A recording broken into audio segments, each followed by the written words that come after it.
show your face and say present sir one by one. Yes, Istekarul Haq. After a long time seeing you. How are you? Istekarul? Yeah. Unmute your mic, please. Istekarul, unmute your mic. Sir ভালো আছি। Okay. Yes. One by one, yeah. Present, sir. Agarwal. Okay. Ankita Bhattacharya. Yeah, and Ankita. Yes, present, sir. Present, sir. Okay, Dianjali Day, after a long time. Okay. Yes, sir. Sir, how are you? I'm fine. Thank you. Okay. So one by one, show your face, please. Yes, Neha Biswas, Vishwajit Mondal, Neha Mondal, Shumana Banerjee, Vidisha Das. Present, sir. Thank you. Sir, present, sir. Neha, Good evening. thank you. Good evening. Thank you, Neha. Yes, sir.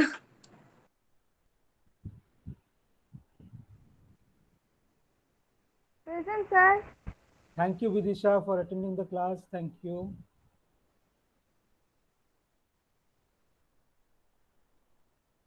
Vishwajit Mondal, yes, I can see you. Thank you, Vishwajit. Present, sir. Thank you.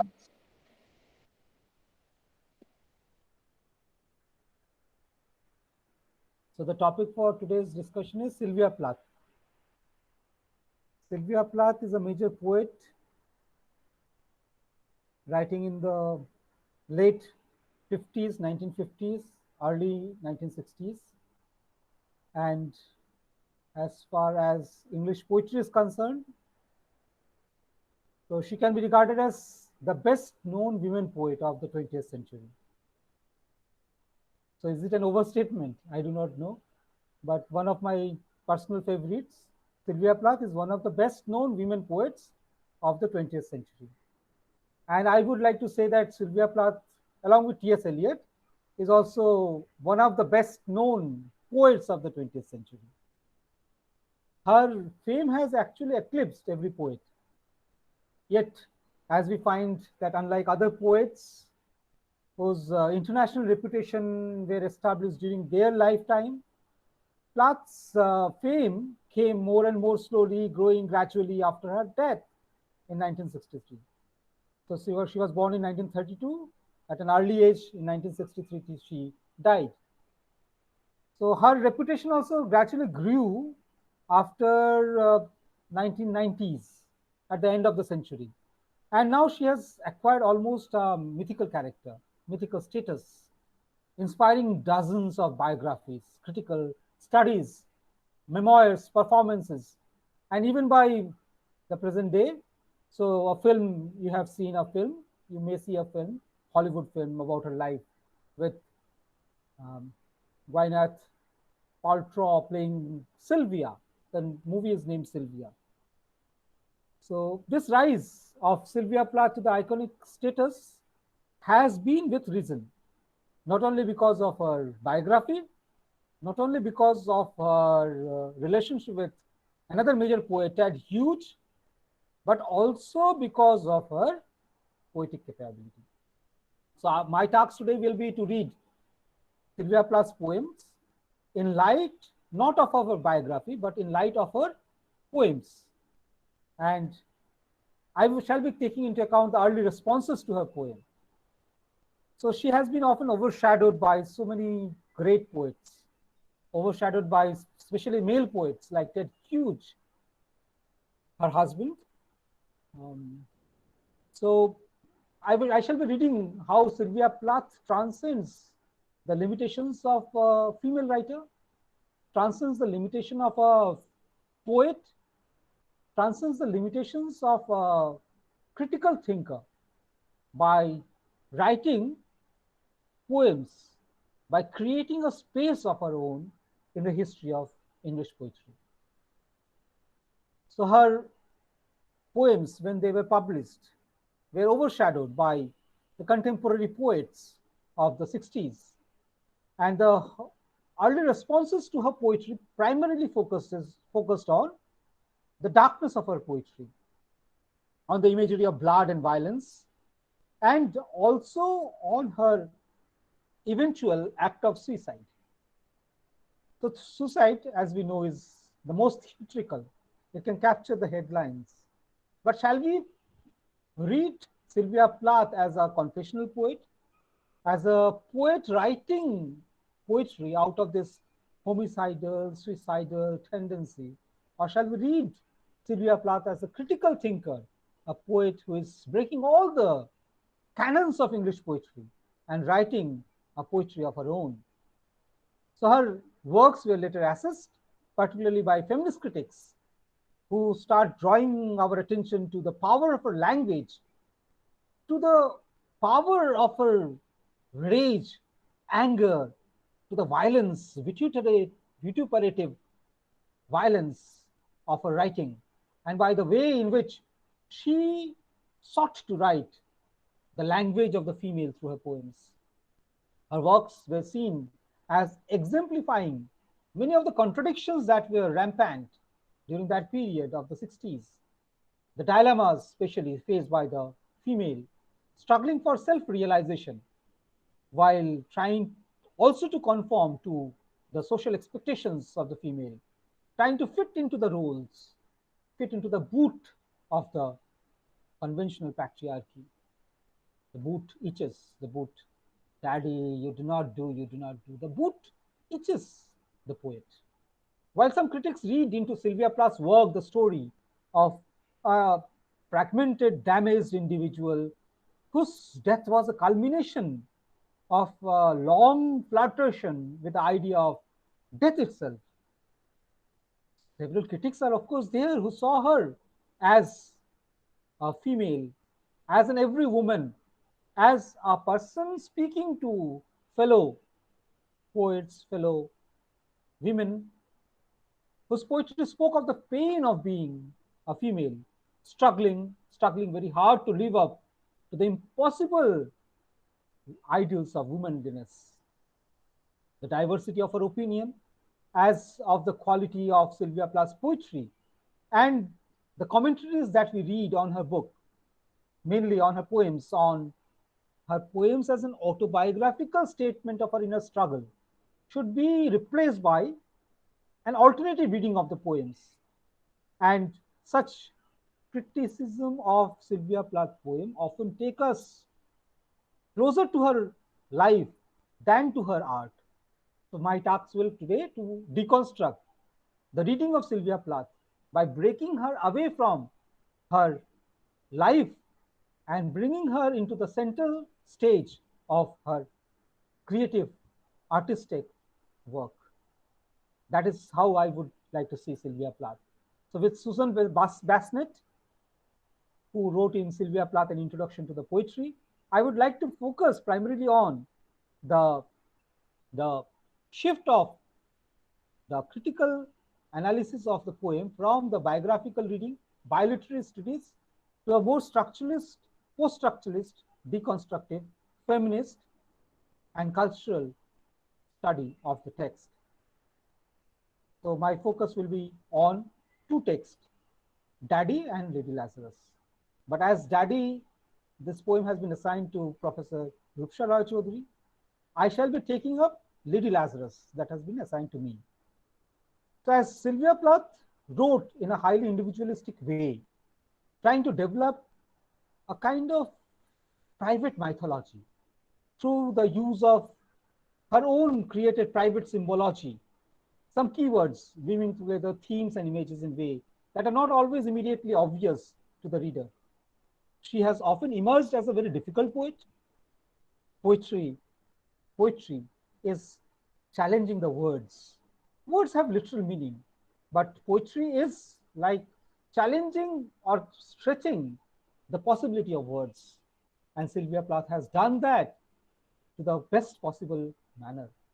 And through this infusion of multiple layers of meaning into the act of poetic creation, she probably has emerged one of the most critical and complex poet of the 20th century. she was regularly or generally considered as an autobiographical writer, but Ted Hughes has always insisted. Ted Hughes, her husband, had always insisted that it is better to read the poem as poetry rather than autobiographies. So I remember that famous argument or debate between Wordsworth and T.S. Eliot. Wordsworth stated that the sonnets of William Shakespeare unlock the heart of the poet. So William Wordsworth stated that the sonnets of William Shakespeare unlock the heart of the poet. T.S. Eliot contradicted this view by stating that had Shakespeare done so, a lesser poet is he, thereby saying that it is not the task of the writer to reveal the contents of this heart, but rather to dissociate himself from the self. Poet's mind, T.S. Eliot says, is like a shred of platinum, a catalyst that simply transports the poet's thought and feeling, emotion and intellect by fusing them together into a unified sensibility in an objective manner and create a set of situations whereby the characters in the poem, they come and become independent, alive to the poems. That is Sylvia Plath and T.S. Eliot. So with the views of T.S. Eliot in mind, let us again revisit those spaces in Sylvia Plath's poem where autobiography is at the backdrop, but the personal is made public is made universal, the universal is made internalized and personal, thereby weaving a mystical circle of reason, thereby creating a kind of poetry that appeals not only to our senses, not only to our sense organs, but also to our mind and matter. So her poetry is about searching. The searching is never ending. The searching is primarily a personal one, a search into the innermost recesses of a personal mind, a mind obsessed with the thoughts of love, thoughts of pain, thoughts of joy, happiness, a mind engaged in a conscious process of crafting through experience such emotions that could be refined through an alchemical process and be transformed into something rich and strange, something that is there in her poetry, always defies logic, something that is there in her poetry is always creating some space, a space where she is always trying to locate a process of transforming words, transforming sounds into meaningful utterances. So her husband, Ted Hughes, was accused often for having abandoned her and precipitated her death, exercising control over her writing. But very recent publication of her last letter does reveal that it is not the story that is told. The story that is a fiction, a fact, is far more removed from that fiction. But sometimes fiction in the world of the critics, especially the bioliterary critics, is sold as fact. Ted Hughes himself admitted that destroying some of her last work because such works might have caused too much pain for their children. But it was Hughes who put together the edition of Sylvia Plath's collected poems. And that collected poems, we must remember, won the Pulitzer Prize. Ted Hughes always refused to give any public account of his relationship with his dead wife, though occasionally goaded into angry rebuttal. So all these are part of her biography. In 1998, Hughes published Birthday Letters, a collection of poems in which he broke his long silence and wrote about the years with Plath. And in these poems, we actually find the real story of Sylvia Plath, not only as a person, as a wife, as a mother, as a daughter, but also as a struggling artist. So her poems are actually the portrait of a female artist portrait of a female artist trying to come in terms with her life experience and trying to eke out the best form of poems out of her own experience. But autobiography is not poetry. Mere autobiography is not poetry.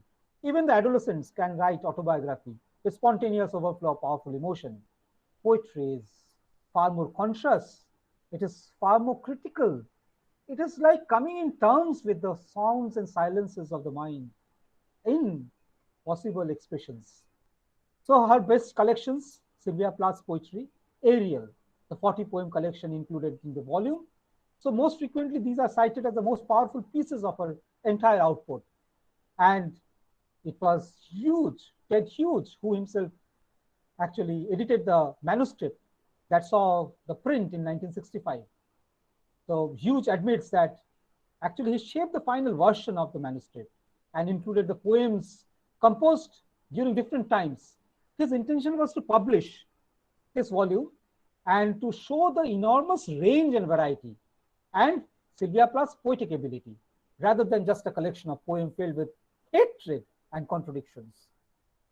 So in the Ariel, we do not have songs arranged in chronology, even though Morning Song, Opening Song, written 2 years before her final rush of violent poems culminated in Edge. So here in this collection, we have several poems, and poems like Daddy, that is there in the poem, shows extreme form of violence, great violence, juxtaposed with poems of introspection. In the same collection, we have the poems of introspection. So Sylvia Plath's poetry has been variously termed as confessional. So are we more curious about the life of the poet than her artistic work? So it is often termed as confessional. Even some say that these are symbolist, even surrealist dream poems, as critics have sought to find suitable terms to describe her highly, highly original poetic voice. So yes, she sometimes turns confessional, but that confessional transformation of Sylvia Plath is a dramatic performance, is a poetic performance, is a theatrical performance.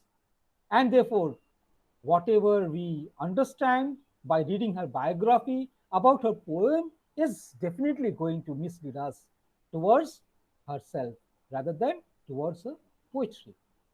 So this view of the poem, Daddy, for example, says Daddy is also to be understood with reference to Medusa, another poem written by Sylvia Plath. Both the poems stand together as a poem of great anger. So Medusa is a legendary Greek other face of Athena. So when Athena gets angry, so the snakes become her hair, creep out of her head, and she becomes a devouring, dangerous image. So anyone who looks at Medusa becomes stoned, becomes a statue like a stone, stone-faced. So Medusa and Daddy, they stand together as poem of great anger, but there is a great clarity in both the poems. So the first person narrator that we find in the poems of Sylvia Plath explore the images of horror that face her and comes to the point of being able to take up a position of independence. In the poem Daddy, as you know, you have already read the poem, the daughter is left with the loss of father, to whom she has given her earliest love, and with the words of the mother who explains in her own term how he died, the ancient and modern Electras are again fused together, asked to trust the mother, but seeking to know the father for themselves. So there is the story of life that matches with the story that is there in the poem. So Daddy, you must remember that was written in the month of October 12, 1962. And therefore this poem, 4 months before her death, and just 1 month before her separation from her husband, Ted Hughes, was again posthumously published and contained 26 poems, Ariel collection, the same poem. So the poem collection was published around 1965. So that story of the death of her father that killed off a part of the daughter too, that is revealed in the poem Daddy. The first person narrator takes us the responsibility, the onus of that death of the father, and that death of the father on her own shoulders and carries the burden of father's death, the guilt that cannot be expiated.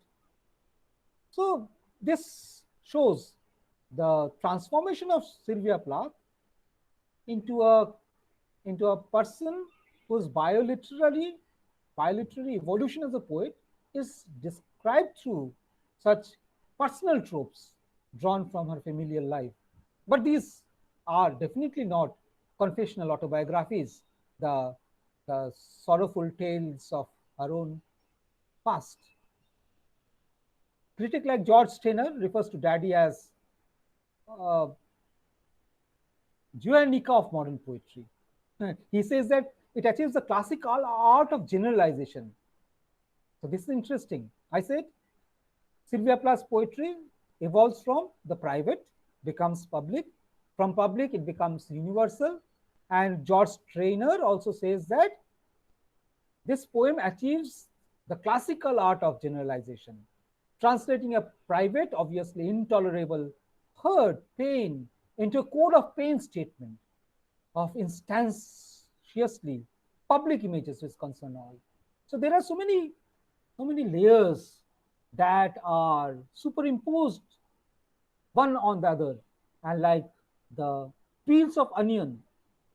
So we have the multi-layered, multi-formed poetry of Sylvia Plath, where the personal is the core, where the core is a little seed that is wrapped by the peel. And as she keeps on peeling the onion and coming very closer to the real self, real truthful self, she actually explodes, and all the peels are left asunder. And we are simply trying to locate which peel is the real one. So this is the way Sylvia Plath poetic creation evolves through multi-layered metaphors, multi-layered similes, and gradually the poem becomes complex poetic images. So when we read these poems, we just are caught at some momentary lapses of Sylvia Plath. And through these momentary lapses, the Freudian slips in the poems of Sylvia Plath, we try to locate what the story is. Which story is she trying to tell us? The irony, the contradiction between what she is saying and what is stated is also a major force in her poetry. And as she weaves her poetic images in such multi-layered forms, such images through the synesthesia of images become very complex. So one should not simply tell about the tale by looking into the life of the teller. Rather, it is the tale that remains there that must be analyzed. So the best way to understand Sylvia Plath's poem is not to read her biography, but rather to read her poems. As D.H. Lawrence said once that, do not trust the teller, but trust the tale. Yes, we do. We should trust Sylvia Plath, the storyteller. Rather, no, we should trust not Sylvia Plath, the storyteller, but rather we should trust the tale, the poems like Daddy and Lady Lazarus, in order to understand the inner meaning, the complex critical meaning of the text. So for this, I would like to analyze the poem, keeping in mind the criticism of the critics who club Sylvia Plath together with other confessional poets like Annie Sexton, Robert Lowell, Snodgrass, and they regard these as confessional poets. So the first poem, Daddy. So as this is an introductory class, I would like to recite the poem. So I hope you won't feel bored listening to the poems. You must have read the poem. You must have had first-hand experience of the poem. But I love reciting the poem because in the poem, through recitation, we have the meaning of the poem. So I would like to just share my experience of reading Daddy. And definitely I will be sharing Sylvia Plath's way of reading the poem when I will talk about Lady Lazarus. So this will be a recitation. So if you have text, kindly follow the text. You do not do any more, black shoe, in which I have lived like a foot for 30 years, poor and white, barely daring to breathe. Achoo, Daddy, I have had to kill you. You died before I had time. Marvel heavy, a bag full of God, ghastly statue with one grey toe, a big as a frisco seal, and a head in the freakish Atlantic, where it pours being green over blue in the waters of beautiful Nauset. I used to pray to recover you, you. In the German tongue, in the Polish town, scraped flagged by the trawler of wars, wars, wars. But the name of the town is common. My Polak friend says there are a dozen or two. So I never could tell where you put your foot, your root. I never could talk to you. The tongue stuck in my jaw. It's stuck in a barbed wire. Yeah. Itch, itch, itch, itch. I could hardly speak. I thought every German was you and the language obscene. An engine, shoving me off like a Jew of Dutch Jew, Auschwitz, Belsen. I began to talk like a Jew. I think I may well be a Jew. The snows of the Tyrol, the clear beer of Vienna are not very pure or true. With my gypsy ancestress and my weird luck and my tarot pack, I may be a bit of a Jew. I have always been scared of you with your Luftwaffe, your gobbledygook and your neat moustache and your Aryan eye, bright blue Panzer man. Oh, you. Not God, but a swastika. So black no sky could speak through. Every woman adores a fascist. The boat in the face, the brute heart of a brute like you.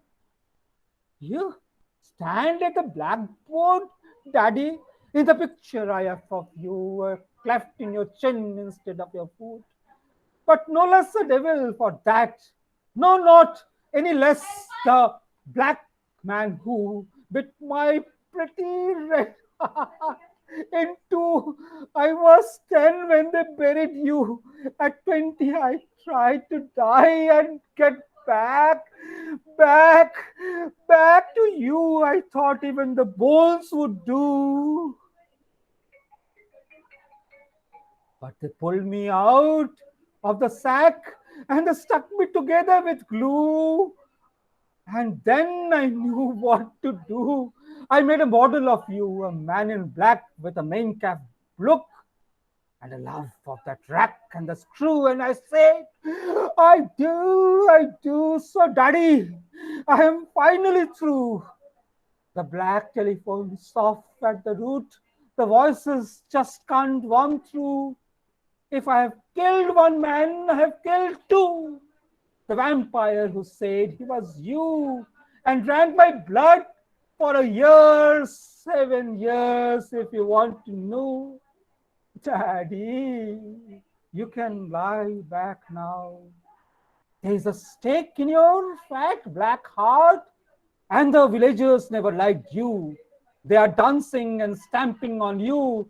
They always knew it was you, Daddy. Daddy, you bastard, I am true.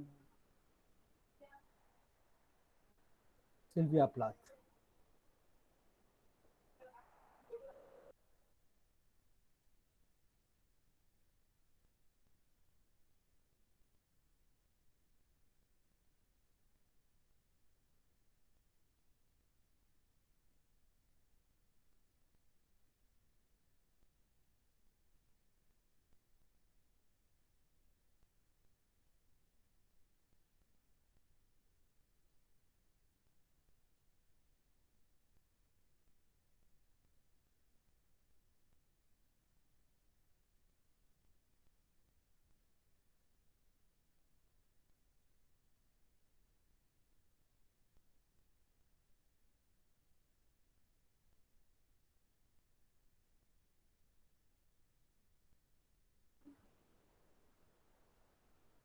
Sorry for the interruption.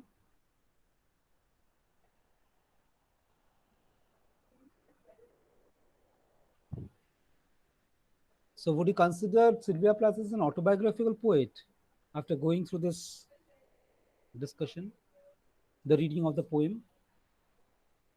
What would you say? So let us hear to Sylvia Plath herself reading the poem. She might not be reading the poem in the same way as I am.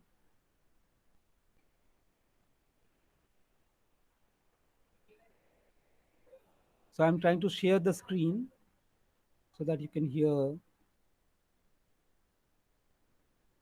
Are you there or fell asleep? Yes? Yes, sir. So can you see the screen, Lady Lazarus? Just Yes, wait. sir. Yes, sir. So you can see Lady Lazarus on the screen. So let us listen intently. Okay. Lady Lazarus. I have done it again. 1 year in every 10 I manage it. Sort of walking miracle. My skin bright as a Nazi lampshade. My right foot a paperweight. My face a featureless, fine jewel linen. Peel off the napkin, oh my enemy. Do I terrify? Yes, yes, Herr Professor, it is I. Can you deny the nose, the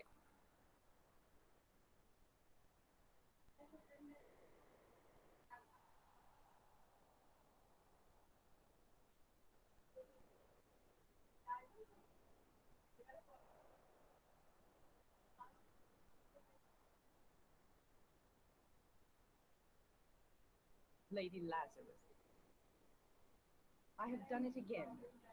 1 year in every 10 I manage it. Sort of walking miracle. My skin bright as a Nazi lampshade.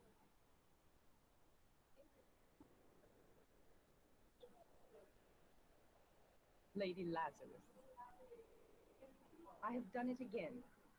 1 year in every 10 I manage it. A sort of walking miracle. My skin bright as a Nazi lampshade. My right foot a paperweight. My face a featureless, fine jewel linen. Peel off the napkin, oh my enemy. Do I terrify? Yes, yes, Herr Professor, it is I. Can you deny the nose, the eye pits, the full set of teeth? The sour breath will vanish in a day. Soon, soon the flesh, the grave cave ache will be at home on me. And I, a smiling woman. I'm only 30, and like the cat, I have 9 times to die. This is number 3. What a trash to annihilate each decade. What a million filaments. Peanut crunching crowd shoves in to see them and wrap me hand. Big strip of tea. Gentlemen, ladies, these are my hands, my knees. I may be skin and bone. I may be Japanese. Nevertheless, I'm the same identical woman. The first time it happened, I was 10. It was an accident. Second time I meant to last it out and not come back at all. I rocked shut to the seashell. They had to call and call to pick the worms off me like sticky pearls. Dying is an art, like everything else. I do it exceptionally well. I do it so it feels like hell. I do it so it feels real. I guess you could say I'm a call. It's easy enough to do it in a cell. It's easy enough to do it and stay put. It's the theatrical comeback. Broad day to the same place, the same face, the same brute. Amused shout, miracle that knocks me out. There is a charge for the eyeing of my scars. There is a charge for the hearing of my heart. It really goes. There is a charge, a very large charge, for a word or a touch or a bit of blood, or a piece of my hair or my clothes. So, Herr Doctor, so, Herr Enemy, I am your opus, I am your value. Pure gold baby that melts to a shriek. I turn and burn, Do not think I underestimate your great concern.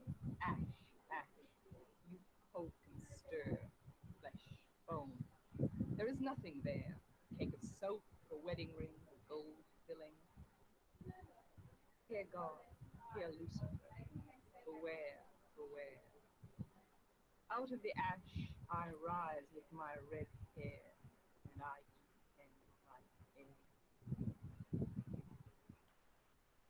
So you want to hear the song again?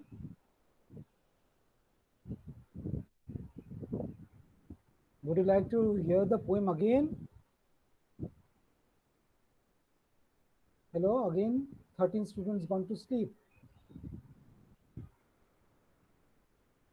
Would you like to hear the poem again? Yes, sir. Yes, sir.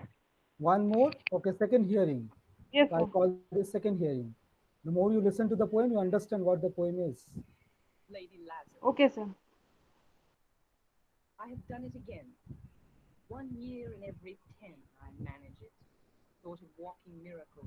My skin bright as a Nazi lampshade. My right foot a paperweight. My face a featureless, fine June linen. Peel off the napkin, oh my enemy. Do I terrify? Yes, yes, Herr Professor, it is I.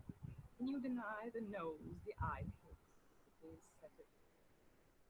The sour breath will vanish in a day. Soon, soon the flesh, the grave cave ache will be at home on me, and I a smiling woman. I'm only 30, like the cat, I have 9 times to die. This is number 3. What a trash to annihilate each decade, what a million filaments. The peanut crunching crowd shoves in to see them unwrap me, hand and foot. A big strip of tea.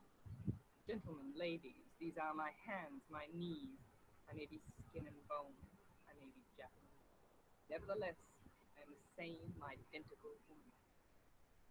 The first time it happened, I was 10. It was an accident. Second time I meant to last it out and not come back at all. I rocked shut to the seashell.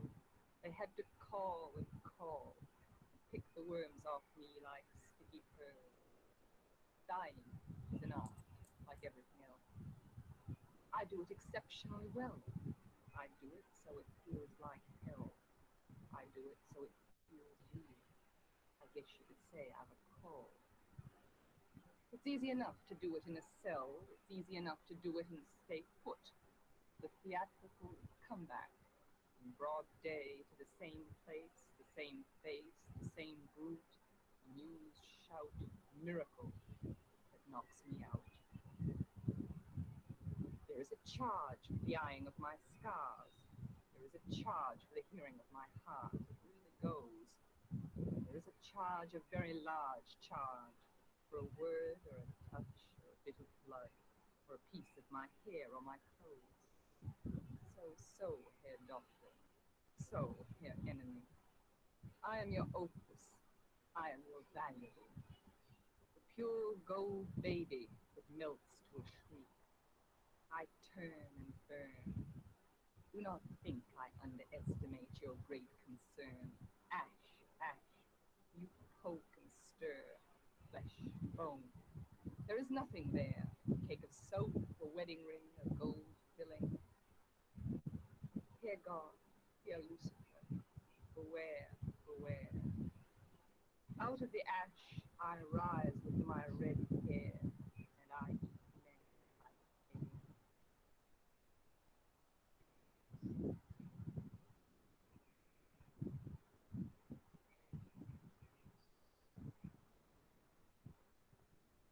So your task will be then to memorize this poem and then recite this poem. 3 minutes, 4 minutes. How many of you are interested in making this? Okay, into a performance poem, Lady Lazarus. How many of you are interested? So before reading a poem, before writing a poem, before understanding a poem, so is it interesting to perform the poem? Yes, sir. So Ankita, you will perform the poem. Very good. Yes. Neha, Vishwajit, Neha Mondol, Shubhrajit, Orko Nisha, Neha Mondol, Istakharul, Simona, Dianjali, Vidisha. So all of you will recite this poem at home, rehearse the poem at home, memorize the poem, and perform the poem. Next class we will have this reading of the poem again. Okay, sir. Yeah, everyone? Okay, Okay, sir. okay, sir.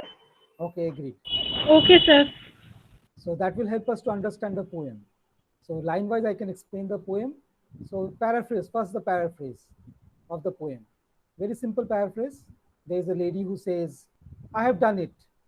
So she talks about Lady Lazarus. Lazarus, as we know, came back from the hell. And this Lazarus came back because of the mercy or miracle of Jesus Christ. So Lazarus has come back from the land of the dead, from hell. So Lady Lazarus, she comes back and says, I have done it again. I have done this act of killing myself again, one in every 10 years. So she is now 30. So every 10 years she has been doing this. I manage it. So now coming after this, so my resurrection shows me as a person who is walking miracle. And she has become like a mannequin, like a waxen effigy with a skin that looks like a Nazi lampshade. And the right foot is also there, that becomes very prominent. So she has become so thin, just the skin is there on her body. And she compares herself with a paperweight, because her face is simply featureless. And she looks like the Jews in the concentration camp just before the Second World War and during the Second World War, where the Jews were kept by the Nazis under Adolf Hitler in Germany.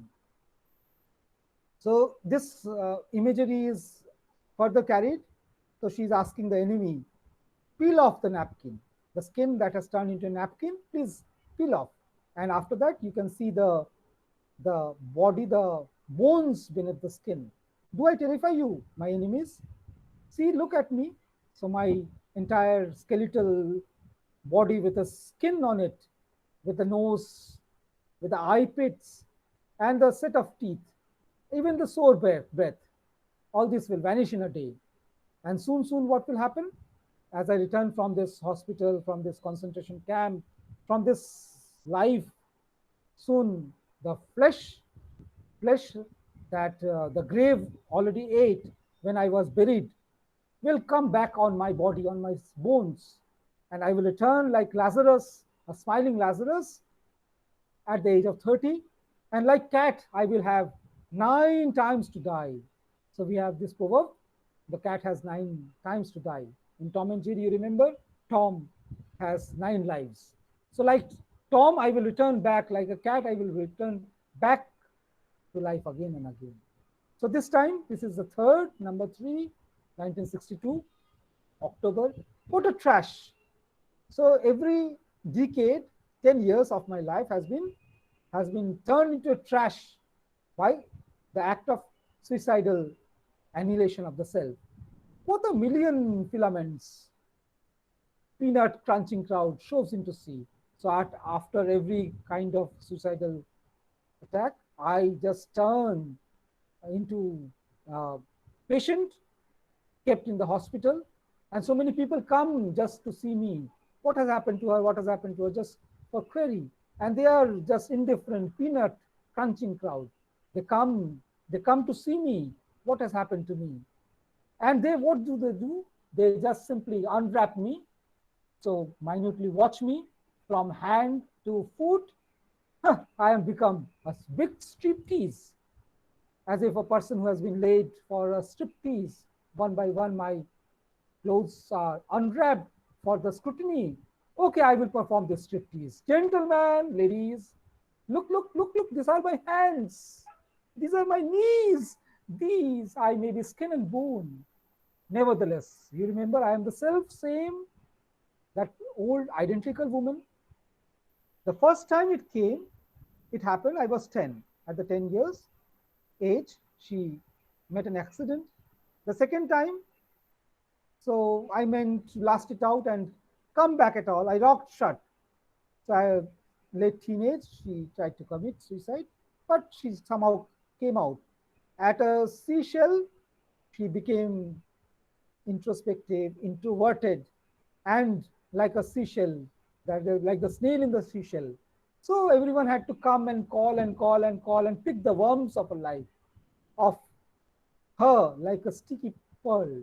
So if you open the oyster shell, price it open, and then you find the pearl, sticky pearl. So she says dying is an art. And like everything else, she also does this act of dying exceptionally well, better than the others. So she says, I do it so it feels like hell. I do it so it feels real. I guess that you could say that I've got a call from hell. So it is easy enough to do it in a cell. It is easy enough to do it and stay put. And this act of committing death, rehearsing death, is the most theatrical. So one day, like Lazarus, come back in broad daylight. And where do you come back? You come back to the same place, the same face, the same brute. And amid shout, everyone is shouting, a miracle. See, Lazarus, when he came back to life, he was called a miracle. So a miracle. And that definitely knocks me out. Remember, there is always a charge. You have to pay a charge. You have to pay a fees for seeing my scars. And there is always a charge for listening to the stories of my heart. And it really goes. And remember, there is always a charge, a large charge for a word or a touch. Or if you want a bit of blood, or a piece of my hair on my clothes. So, doctor, oh doctor, her doctor. So, you are my enemy. I am your opus, a patient. I'm your valuable. You think myself as a pure gold baby that melts to a shake. Okay, I turn, I burn. Do not think I underestimate your great concern. See, ash, you try to search, you poke and stir. You will find what? Flesh? Bone? No. There's nothing there. What is there? A cake of soap, a wedding ring, a gold filling. These were all found in the Jewish concentration camp when the Jews were killed, then burned. Ash, soap made, wedding ring found, gold filling of the tooth found. Oh, God heard Lucifer. Beware, but beware. Why? Because like the red-haired Finnick. Okay, red-haired Medusa. I rise with my hair, and out of the ash, I will rise with my red hair. And what will I do? I will eat men like air. So this is Sylvia Plath's poem. So Cleon Brooks once stated, Cleon Brooks is a noted critic. In his The Well-Wrought Urn, that book, he says that if you paraphrase a poem, you kill the poem, you destroy the poem. So in my third reading, after 2 readings by Sylvia Plath, I did a murder of the poem. I did paraphrase the poem. And what I found is that paraphrasing the poem gives you a meaning, but a meaning that is wrong because the form and the structure of the poem is broken. And what you get, a story, a tale. But poetry is not a fiction, a storytelling. It is not a novel that you keep on expanding the poem and telling tales. Poetry is more precise, concise, concentrated, and definitely more dramatic and structured, highly structured. Sylvia Plath is therefore a poet who is writing advertorial poems, poems that make herself the subject, herself the object, and thereby create some kind of objective correlative in the creating of an imagined persona based on extreme forms of subjectivity. In short, in simple words, she is using herself as a subject, but turns the subject into an object. Therefore, from private, she becomes public. From public, she becomes universal. From universal, she turns again into private. And therefore, she is a poet who can advertise through the advertorial the form and content of poem. So James Joyce, while talking on the works of Marcel Proust, once stated that here form is content and content form. I think that Sylvia Plath's poetry fits James Joyce's comment, because here's in Daddy and Lady Lazarus, form is content and the content is form. If you break the other, if you break one, the other will simply fall. If you break the content, if you paraphrase the content, the form will be lost. And if you break the form, if you again break the form of poetry, turn it into a paraphrastic one, what you get is not the content, but rather a story that is very simple, a tale about her 3 decadal deaths or attempted suicides. So this is not the story after all. She gassed herself and died, but then the story becomes the story of choking. But this is no joking. Sylvia Plath is not joking with her own life. She is trying to understand the condition of a self that is trying to come in terms with the world, interconnecting with the world, and where she finds herself simply as a subject turned into an object.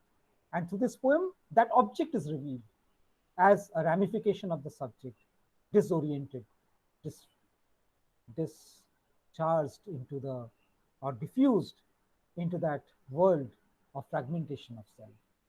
So her poem is postmodernist because it is talking about the poet as creator and also poetry as the created out of the personal crisis of a poet turned into the struggle of an artist. So Sylvia Plath's Lady Lazarus is more about writing poetry than the poetry itself. It is more about fighting life rather than life itself.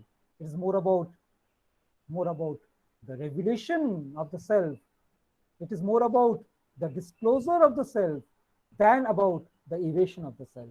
But this disclosure of the self, of course, is related to the eraser of the self in this fragmented world of indifference and loss. This is how we can read Sylvia Plath. Advertorial, the word means advertising the self.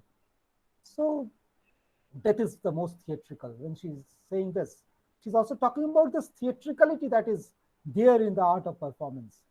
And poetry is one of such performances where you have to communicate with the readers through poem, through poetic form, the theater of life. And that is where Sylvia Plath succeeds as a poet. So I regard Sylvia Plath as a highly conscious, artistic, advertorial poet, who surpasses the modernist structures that T.S. Eliot probably contributed to modern poetry. She is a modernist, postmodernist, feminist poet who negotiates between the extremities of life and death through her poem, Lady Lazarus. This is all I have to say about this poem as an introduction. I will go for the detailed analysis of the poem. So I just give you the task number 1, as I said earlier.